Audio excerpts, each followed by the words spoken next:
অনেক মিথ্যা কথা আমরার মন্ত্রী মিথ্যা কথা কইছে, মুটমাট আমরার মন্ত্রী টিঙ্কটাই স্যার অনেক মিথ্যা কথা কইছে। এরকম প্রায় 20খানা রাজ্য আছে আমি বললে, যেখানে 20খানা রাজ্য থেকে আমরা বেশি দিই, আমরা 10,400 টাকা দিই।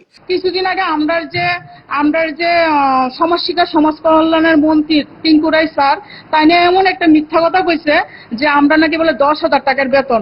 তো আমি স্যারের এতটুকুই কইতে চাইতেছি যে স্যার আপনি এইরকম করে কেমনি মিথ্যা কথা কইছেন স্যার জনসাধারণের সামনে। এরকম প্রায় 20খানা রাজ্য আছে আমি বললে, যেখানে 20খানা রাজ্য থেকে আমরা বেশি দিই, আমরা 10,400 টাকা দিই, আমরা 10,400 টাকা দিই।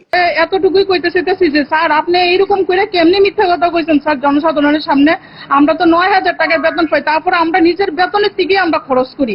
এমন কোন ডিপার্টমেন্ট আছে যারা 1,20,000 টাকা বেতন পাইতেছে, তারা আজ পর্যন্ত কোনোদিন প্রতিবন্ধীরা কোনো একটা প্রোগ্রাম করছে না, একটা শিশুরারে কোনো একটা অনাথ আশ্রমে গিয়ে কোনো প্রোগ্রাম করছে না। আর আমরা 9,000 টাকার বেতনটা তারা এত বড় মনে করে লাইছে, এত বড় মনে করতেছে যে আমরা তারা বেতন বাড়ানোর থাক দূরের কথা, আমরা কিচ্ছুই আমরা কোনো সুযোগ সুবিধা দিতেছে না।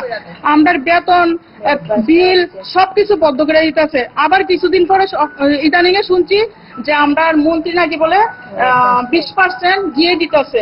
তাহলে স্যার আমরাও তো আপনার এটা পছন্দ করছি না, সরকার গঠন তো আমরাও করছি, তাহলে আমরার প্রতি আপনি এত কি লিগে এত মানে রাগ